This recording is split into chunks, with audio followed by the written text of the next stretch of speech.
Hi everyone. Welcome again to the Basic Philippine Law and Jurisprudence channel. Our topic for today is interpleader. What is interpleader?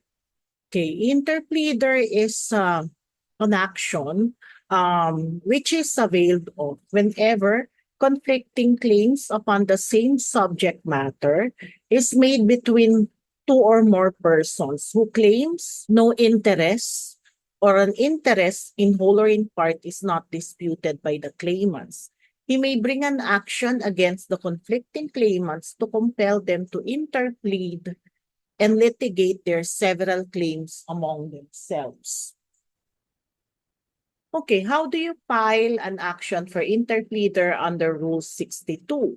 So if you have no interest in, for example, an action, and there are several persons claiming that they have the right or interest to the same subject matter, and they are threatening that they will file a complaint against you if you pay or fulfill your obligation in favor of any one of them, then you can file an action for interpleader.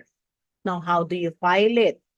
Okay, you file it to the regional trial court because an interpleader is an action which is incapable of pecuniary estimation. Now, upon the filing of the complaint, the court will issue an order requiring the conflicting claimants to interplead with one another. The court may, in such order, direct the subject matter be paid or delivered to the court. So, the subject matter of the action may be brought in the custody of the court, or any rents, for example, may be ordered to be delivered to the court so that the parties, the conflicting claimants, can litigate between themselves as to their right to the subject matter of the action. Now, the summons will be served upon the conflicting claimants together with a copy of the complaint and the order.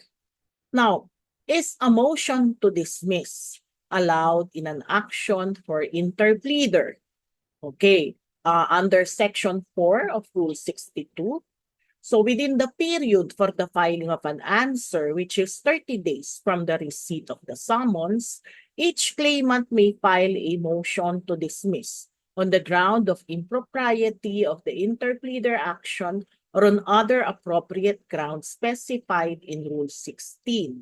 The period to file answer shall be told, and if the motion is denied, the movant may file his answer within the remaining period, but which shall not be less than 5 days in any event reckoned from notice of denial. Of course, we know that under the NAPES doctrine, you have a whole period of 15 days from denial of the motion. Okay, so an interpleader is essentially an action wherein a person who has no interest in the subject matter of the action files a case so that the conflicting claimants can interplead between themselves and that the court will decide on who is really the person to whom the subject matter of the action belongs. Now, these conflicting claimants may file a motion to dismiss on the ground that the action for interpleader is not appropriate. Okay, and they may file it within the period to file an answer. Okay, remember that a motion to dismiss is not a responsive pleading. What is the purpose of interpleader? It is to compel the conflicting claimants to interplead and litigate their claims among themselves, and also to insulate the party filing the interpleader action from any adverse action that may be filed by the claimants. Since the party is faced with the problem of determining who among the conflicting claimants has the legal right to receive the property, he may file an action for interpleader to ask the court that he be relieved of liability arising from the subject matter of the interpleader and let the conflicting parties litigate between themselves. An action for interpleader is filed in order for the plaintiff to effectively extinguish his obligation by paying or performing the obligation due him to the right claimant. Okay, which in this case, the party filing the action will deposit it to the court or will place the subject matter of the action in the custody of the court. Okay, as I have said a while ago, which court has jurisdiction if the subject matter is personal property? Jurisdiction is determined by the value of the claim. If it involves real property, the assessed value shall be considered.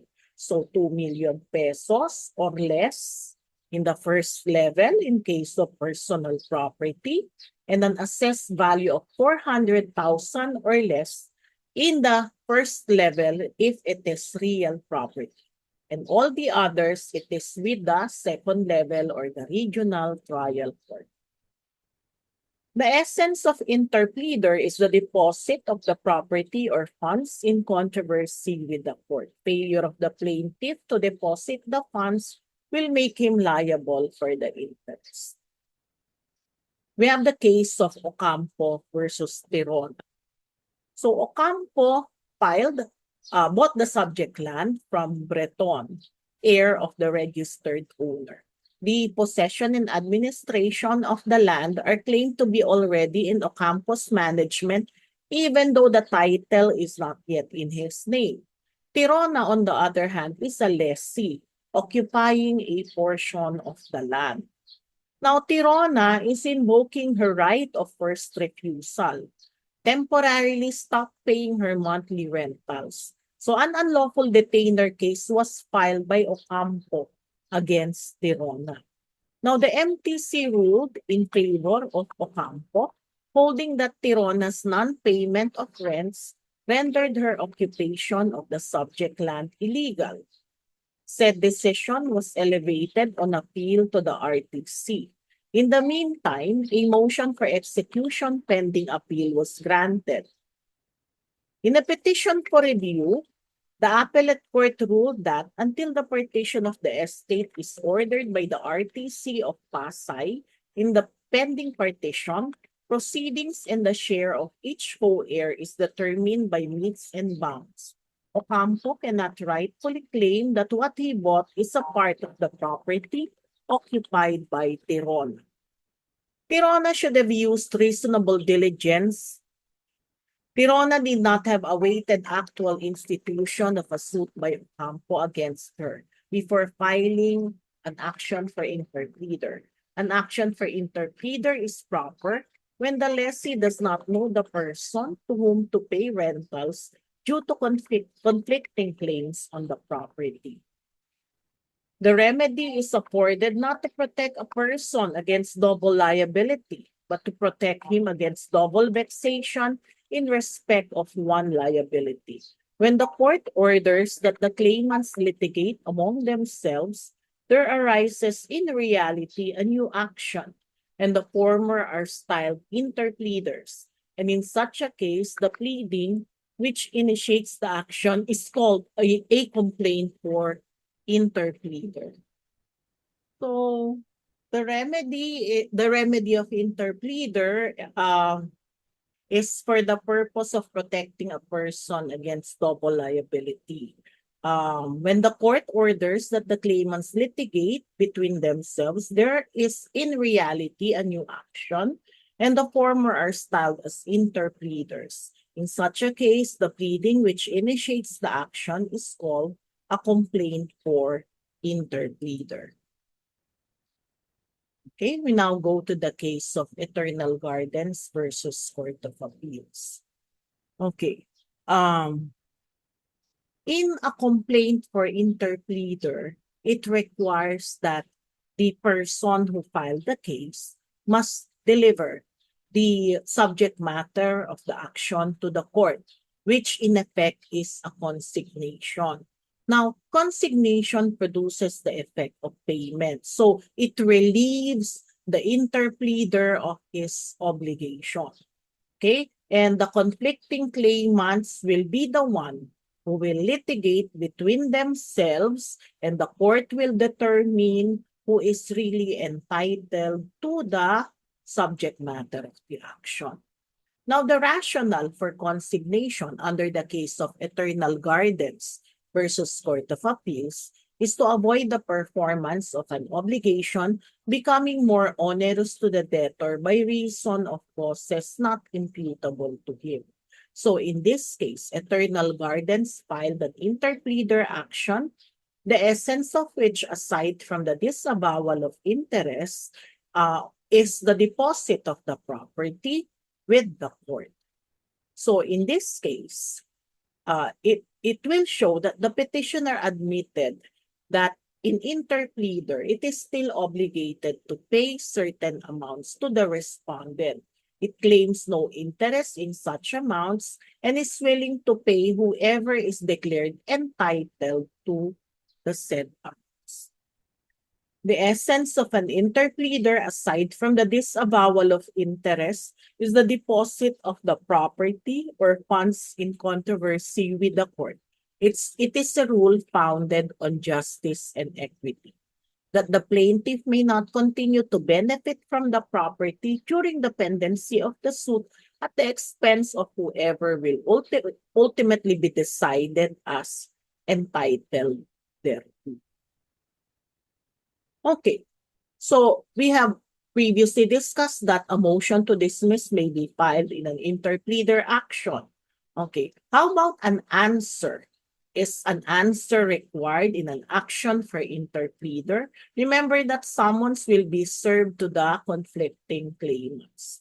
Okay, now, each claimant shall file his answer within 15 days from the service of summons upon him, serving a copy thereof to the other conflicting claimants, who may file their reply as provided by the rules. But as you will see, in the prevailing rules, a reply is only allowed if there is an actionable document in the answer. If any claimant fails to plead within the time, the court may declare him in default and render judgment. After the pleadings of the conflicting claimants have been filed and pre-trial has been conducted, the court shall proceed to determine their respective rights and adjudicate their several claims. So who will pay the docket fees? The docket and lawful fees paid by the party who filed the complaint, as well as the cost and litigation expenses, shall constitute a lien or charge upon the subject matter of the action, unless the court shall order otherwise. What are the pleadings in interpleader? As I have said, answer, which must be filed within 15 days. A reply if there is an actionable document, if filed within 10 days. If a motion to dismiss is filed, the period to file answer is stalled, and it is resumed upon receipt of the denial of the motion. Parties may also file counterclaims, cross-claims, third-party complaints, and responsive pleadings thereto. The claimant, if he did not file an answer, may be declared in default. Motion to dismiss on the ground of impropriety of the interpleader action is allowed. Impropriety of interpleader, what do you mean by impropriety?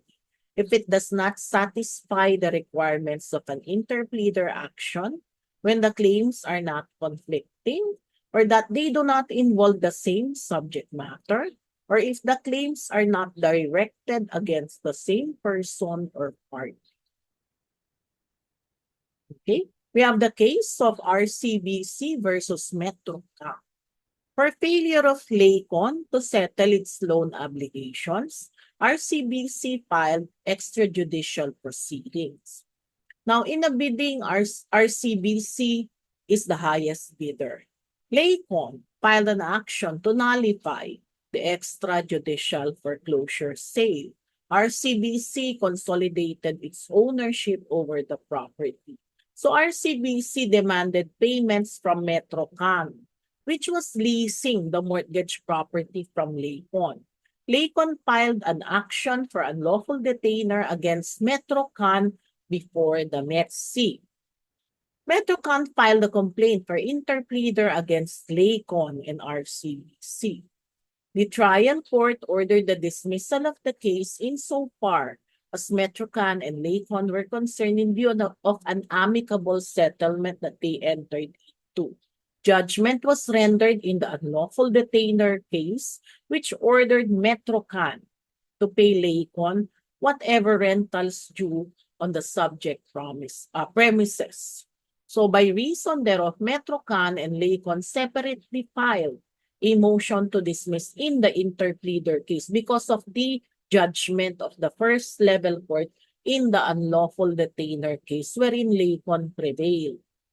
So Metrocan filed the interpleader action because he is uncertain which between Lacon and RCBC was entitled to receive the payment. The reason for interpleader action ceased when the METC rendered judgment in the case whereby the court directed Metrocan to pay Lacon whatever rentals due on the subject premises. Metrocan is bound by the METC decision. Metrocan has no other alternative but to pay the rentals to Lacon. Metrocan moved for the dismissal of the interpleader action, not because it is no longer interested, but because there is no more need for it to pursue such cause of action. An action for interpleader is afforded to protect a person not against double liability, but against double vexation in respect of one liability. It requires that conflicting claims upon the same subject matter are or may be made against the plaintiff who claims no interest in the subject matter. The decision in the civil case resolved the conflicting claims insofar as payment of rentals was concerned. We now go to the case of Lim versus Continental. So, an interpleader case was filed by Continental Development Corporation against Tan and Lim, praying that the defendants be directed to interplead their respective claims over the shares of stocks in its possession. CDC alleged that since both defendants claim ownership and the shares of stock is not in a position to justly and correctly determine the conflicting claims. Now, the trial court dismissed the interpleader action on the ground of lack of cause of action. Since there is an active conflict of interest between the two defendants, the trial court gravely abused its discretion in dismissing the complaint for interpleader, which practically decided ownership of the shares of stocks in favor of Tan. The two defendants should be given full opportunity to litigate their respective claims. What are the elements? Again, the court reiterates the elements of an interpleader action. There are two claimants to the fund or the thing in dispute.